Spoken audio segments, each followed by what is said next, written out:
Hi everyone. I know it's been a few weeks since we've made a video, but I wanted to update everybody.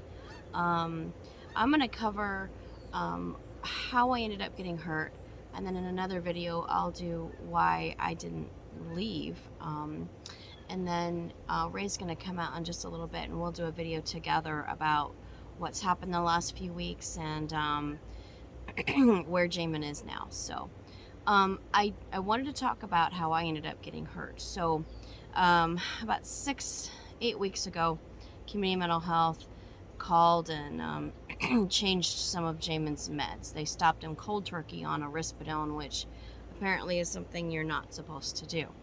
And so he became even more prone to episodes. And we'll also cover at some point the difference between an autistic episode and a tantrum and what that looks like in his autistic world. But anyways, he started to have more episodes and more violent episodes. And to as simply put as I can, I was within his space. Normally, I would hide in the bedroom, hide in the closet.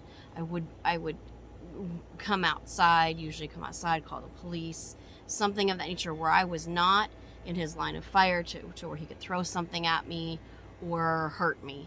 But this time I was in his space. I was in the danger zone.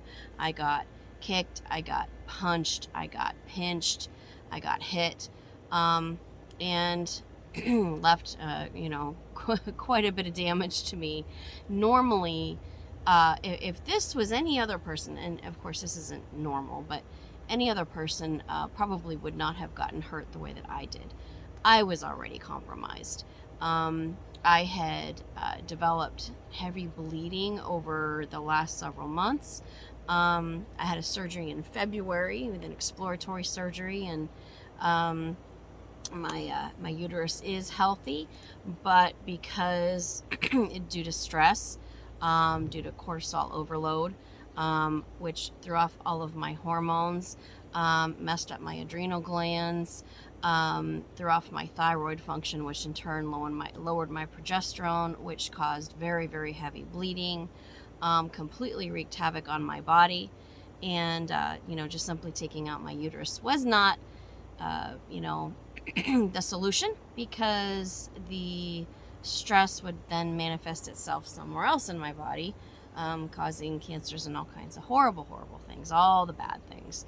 And really, it was basically still due to stress and obviously my age, but mostly stress, and also my surgery in February, even though it was exploratory surgery. I had a really rough time recovering from that. You can't lift anything over 10 pounds for a period of time. But because of all the stress in the house with Jamin, I was under more stress and strain and physical demand than I should have been. So it took me a lot longer to heal up. So I was already compromised. And when I got kicked and punched, let's see, this incident happened on a Friday, and I thought I was just bruised. I thought I was just bruised up, but by Sunday morning, I woke up in a pool of blood, and it was alarming. So, of course, went over to the emergency room. My blood count, I had lost so much blood, my blood count was under 10, and apparently it should be 12. And I had already been suffering from anemia, but this just pushed it over the edge. And if the bleeding continued or still continues, then I would need a blood transfusion. But at this point, I seem to be recovering. Of course, Jamin is actually out of the house, so the stress of being in danger is no longer there. There's different kinds of stresses, but that is of being in harm, that stress is gone. And so I will need to have quite a few blood tests and possibly iron infusions, to bring my levels back up, on a regular basis. So at this point, it's just a lot of rest, a lot of recovery.